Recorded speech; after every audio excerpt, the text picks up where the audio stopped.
Here we go again. Borderlands 2. After so many years of me not playing this game, I thought I put this game out of its misery years ago. But they released this DLC last minute as a clear attempt to promote this upcoming game, Borderlands 3.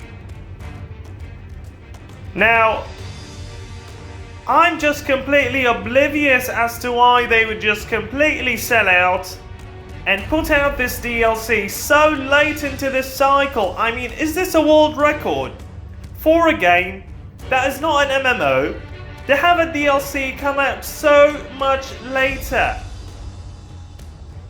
I mean, I like trophies. I'll be completely honest here. I like trophies. And I completed all the trophies for this game a while ago, and I thought I was done with this game. In fact, I had a retail copy, and I think I just gave it away, or maybe sold it, I don't really remember. But I don't have a copy of the game anymore before this video. But, because this DLC came out, my percentage dropped to 90%, as far as I remember. It's just absolutely incredulous for me what's going on here. And here's the thing. This DLC has to impress. You know, coming out so much later after the game was released. And something that's supposed to make you want to buy Borderlands 3. So, I don't know. I mean, are they going to purposely try to make this a boring DLC so that we think better of Borderlands 3? I think quite the opposite, honestly. I think what's going to happen is that we are potentially going to hate this DLC so much that we are going to be like, there's no way I am spending money for a completely new game in this franchise. In this franchise that is plagued with bullet sponge enemies, recycled weapons that are not too satisfying to shoot, loot that is rarely any good, even when you are in an area with the same level as you. As far as I remember, when I was playing this game a whole lot, and I probably spent more than 100 hours, most of the weapons sucked. The stats were bad. I was not able to find good weapons most of the time, so I'd probably be stuck for hours on end with the same weapons. I mean, and just playing through this DLC is probably going to bring memories back. And I'm a bit rusty.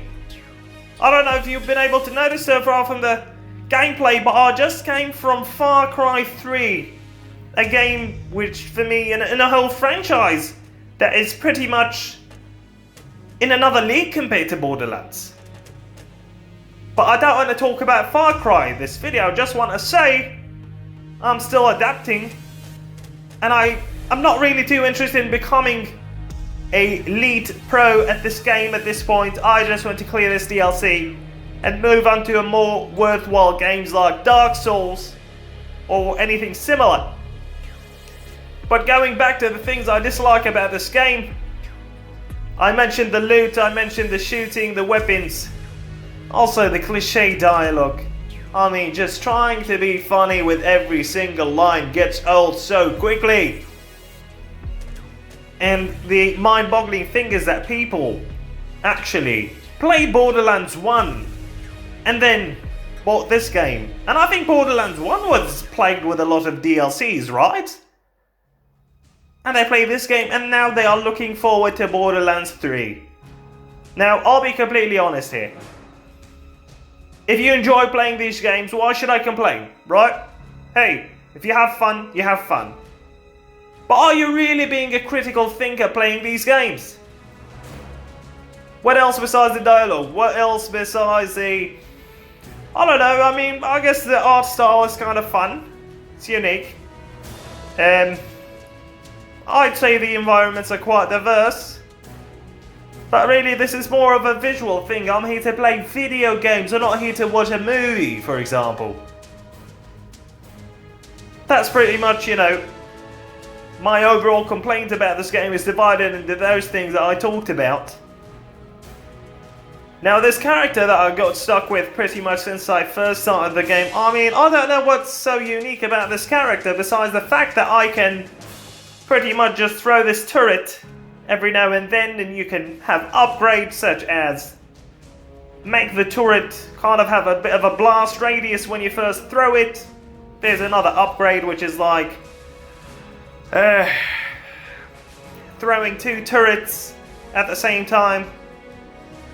But I'm really glad that we are now in a driving segment because, I just don't know how in 2012 or whenever this game was first released, how they can mess up driving this much. I mean, even PlayStation 1 driving games or games with at least a little bit of driving elements were able to, you know, make driving decent. In this game, if you didn't know, it's not a matter of using the X button or the R2 as is quite common in the recent generation. No, in this game you pretty much press forward on the left stick and then with the right stick you steer the car, pretty much like how you move around with your gun in first person mode, which works amazing when you are on foot.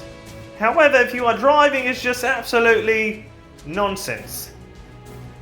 And these enemies in cars, you know, they probably respawn 1 or 2 times before the area is cleared of those cars. So it's really quite a bit of a hassle. So my main idea about this DLC is there's just so much expectation that one should have for a DLC to come out this late, especially when it is semi-obligated not to be a blatant ad for the third game with the main menu urging you at least 2 times to pre-order Borderlands 3. Not even just consider the game, not even just watch a trailer. You should pre-order Borderlands 3. And I also didn't share with you the little mishap that occurred with me when I was trying to access these DLC. Now, I was under the impression that by this generation, there is no region-locked games. So, the store I have on my PlayStation is the US store. And the copy I bought of the game initially was when I was in the US. I played the game just fine, the first 4 DLCs when I was in the US. However, when I wanted to buy this game again, now that I'm back in Europe, the retail copy that I bought pretty much could not identify this DLC. So I had to buy a digital copy from the US store and I could finally access this DLC. Now, I'll be completely honest here. The DLC was free, but only for a certain time. By the time I finished Far Cry 3 and had time to play this game, the DLC was already for a certain price. And it's about $15 if I'm not mistaken. Additionally, lost my train of thought here, but I was talking about the prices here. I just remembered. So the digital copy on the store, thankfully for me as well, you know, I like to be completely honest here. I can keep bashing the game, but there are a couple of positive facets that range from the environments that I was talking about earlier that are quite unique and pleasurable to see. Also, the full game on the store is discounted, at least when I bought the game a couple of days ago, so that was at least in my favour. But I would have still liked to be able to play using the copy I bought in Europe, and for the DLC maybe to be infinitely free for coming out this late with a new game on the horizon. Now, about this whole region thing, yes, maybe it's not Borderlands' fault or Gearbox, if that's the developer's name that I remember correctly or not. But I don't know if they do have to do with it. If anything, I don't know, Sony or whoever's behind this should really, you know, look twice into this region incompatibility deal that I was quite tired of since the PS3 days. And I'm pretty sure on the PS2 days we got the NTSC and the PAL issues. I'm pretty sure some red tape bureaucracy things that are outside of the console developers' will and control, and so they have to stick with it for laws. But I don't know if it's also a way to make money. But more about Borderlands 2 here. I mean, look at these enemies that I'm fighting. I mean, just, you know, so far into this game cycle, and the enemies are not even so similar to the previous ones, but I'd probably say they are probably even more bland. You might say, you know, this is only the beginning of the DLC, you are going to have more cool enemies coming up, but for me, I don't know, I mean, this is DLC number 5, the enemies should be amazing from the get-go, and I can't believe, you know, my health is getting this low when I'm kind of over-leveled for this DLC, but yeah, and all the weapons are just, you know, way below my level, and it's just not interesting. The loot factor is just non-existent for me playing this DLC, and I just don't know what the rest of this DLC is going to hold for me. I just hope I'm going to bear through it, and I'm going to be able to come out of this the victor.